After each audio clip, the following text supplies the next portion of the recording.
মাসে 3 মাস পর পর গাড়ি পাল্টাচ্ছে জেলা পরিষদের কর্মদক্ষ ভদ্রলোক। তিনি জেলা পরিষদের কর্মদক্ষ ক্যানিং পূর্ব বিধানসভা থেকে দাঁড়িয়েছি। আমি যা 2006 সালে হাত ধরে এনে কলেজে ভাঙড় মহাবিদ্যালয়ের সেক্রেটারি করেছিলাম, সে আমার বিরুদ্ধে লড়াই করছে। তাই শুধু আপনাদের কাছে বলি, এই অঞ্চলে এত মানুষের সাথে সাক্ষাৎ হয়েছে, সব মানুষ সবাই বলেছে যে দাদা আপনি লক্ষাধিক ভোটে এখানে জিতবেন। আমি শুধু আপনাদের কাছে আশা চাই। ঠিক আছে, আস্তে আস্তে আপনারা মাঠে চলুন, রাস্তা জ্যাম হয়ে গেছে, আস্তে আস্তে মাঠে চলুন, মাঠে চলুন। যে কথা বলছিলাম যে আজকে আমি ক্যানিং পূর্বেতে আমি বলতে চাই, আমি এখানকার মানুষের কাছে আশীর্বাদ দোয়া নেওয়ার জন্য এসেছি। আপনাদের কাছে বলবো, খরচের আবেদন রাখবো, খরচের নিবেদন রাখবো। আপনারা জানবেন আরাবুল ইসলাম মাথা নিচু করে কারোর সাথে চলে না। আরাবুল যা হয় প্রতিবাদ করে চলে। যেখানে অন্যায় সেখানে আরাবুল ইসলাম, যেখানে প্রতিবাদ সেখানে আরাবুল ইসলাম। তাই অন্যায়ের বিরুদ্ধে প্রতিবাদ করতে আজকে ক্যানিং পূর্ব বিধানসভা আমি আইএসএফ এর ক্যান্ডিডেট। আপনারা জানেন নওশাদ ভাই আপনাদের নির্দেশ আজকে আমি এখানে ক্যান্ডিডেট হয়েছি। তাই আপনাদের কাছে আমি আশীর্বাদ দোয়া আপনাদের কাছে চাইব। দর্শক,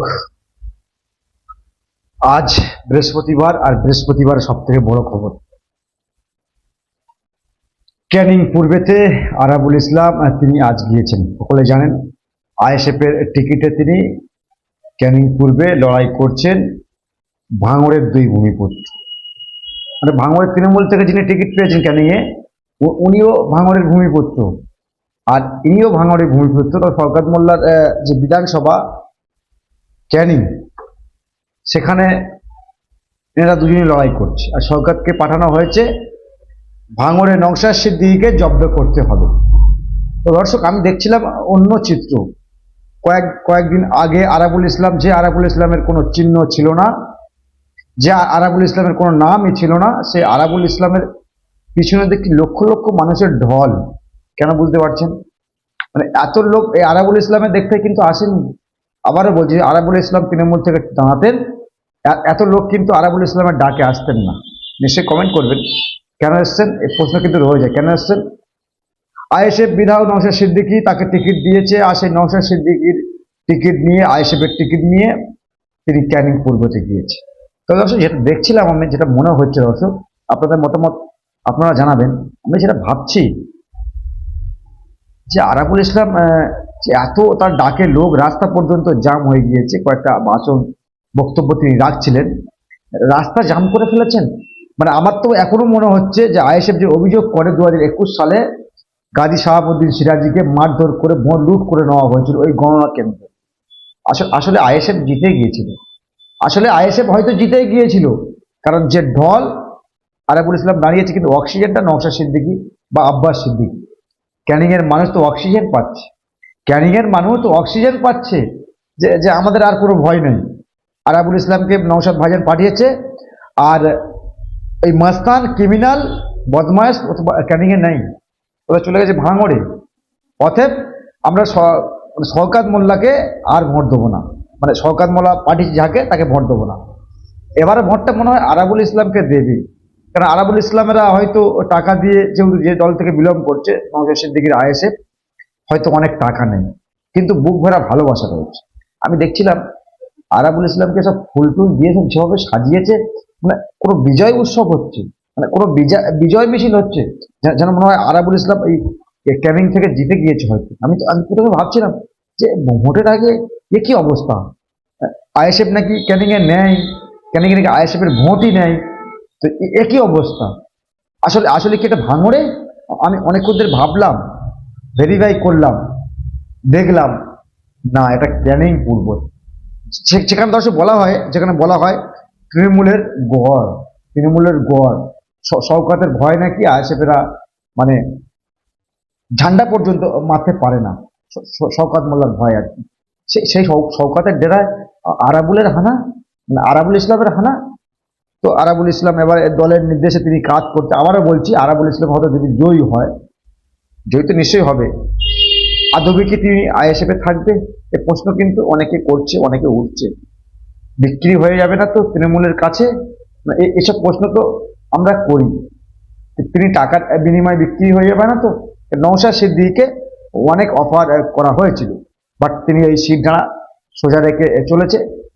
তো আমি তো ভাবছি নওশাদ সিদ্দিকী যেভাবে সোজা হয়ে চলেছে 21 সাল থেকে 26 সাল পর্যন্ত, আরাবুলরা চলতে পারবে তো, নাকি সিটটা বিক্রি ফেলবে?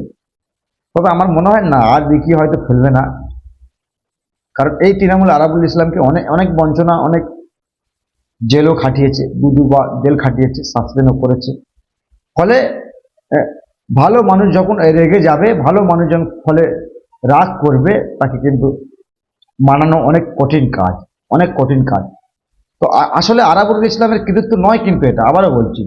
এই যে মানুষ, এই যে মানুষের স্রোত দেখছেন, হয়তো অনেকের খারাপ লাগতে পারে, কিন্তু আমাদের যেটা বক্তব্য, এসব নওশাদ সিদ্দিকীর অনুগামী, নওশাদ সিদ্দিকীর ভক্ত যারা সব এসছে, কারণ নওশাদ সিদ্দিকী তাকে পাঠিয়েছে, ফলে নওশাদ সিদ্দিকী প্রতিনিধি পাঠিয়েছে, সেই প্রতিনিধির উপর ভরসা করছে ক্যানিং এর মানুষ, মানে ক্যানিং এর মানুষ।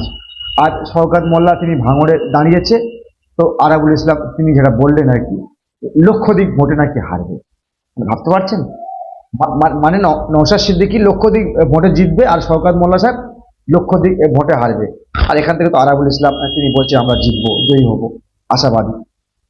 তো ফলে শওকত মোল্লা যদি ভাঙড় থেকে হেরে যায়, আর এখানে যদি দাঁড়িয়েছে ভাঙড়ের ভূমিপুত্র তৃণমূলের টিকিটে, ফলে উনিও যদি হেরে যায়, তাহলে ভাঙড় ক্যানিং কিন্তু নওশাদ সিদ্দিকীর দখলে। তবে যেটা খবর আর কি, আরাবুল ইসলাম বিকিয়ে যাবে না, বিকি হয়তো যাবে না, কারণ যে দল তাদের সঙ্গে বঞ্চনা করেছে। আবার আরাবুল ইসলামের ছেলে যেটা রয়েছে, তিনিও জেলা পরিষদের জেতা সদস্য। ফলে আরাবুল ইসলামের কিন্তু একটা চেন ভাঙড়ে যেমন কাজ করবে, ক্যানিং পূর্বেতে কাজ করবে। আমি তো দর্শক এটাই ভাবছি যে আর আরাবুল ইসলাম আর নওশাদ সিদ্দিকী এই ভাঙড় আর ক্যানিং তো দখল করে ফেলবে, দখল করে ফেলেছে ভোটের আগে যে অবস্থা। আবারও বলছি, যদি ভোট হয় গণতন্ত্রের প্রক্রিয়ায়, এই শওকত মোল্লারা 0 ভোটে হারবে। আবারও বলছি, যদি ভোট হয়। আর যদি মনে করে শাসক ওই লুট করব, রাহাজানি করব, তাহলে নওশাদ সিদ্দিকীও জিততে পারবে না, আর আরাবুল ইসলামও জিততে পারবে না। অর্থাৎ ভাঙড়ে নওশাদ সিদ্দিকী হেরে যাবে, আর ক্যানিংয়েও নওশাদ সিদ্দিকী সাহেব হেরে যাবে যদি লুট করে। আবারও বলছি, লুট যদি না হয়, লক্ষাধিক ভোটে ভাঙড় ক্যানিংয়ে হারবে। যা অবস্থা দেখছি আর কি দর্শক, সেটা বলার বলবেন, আর নজর রাখবেন আমাদের চ্যানেল।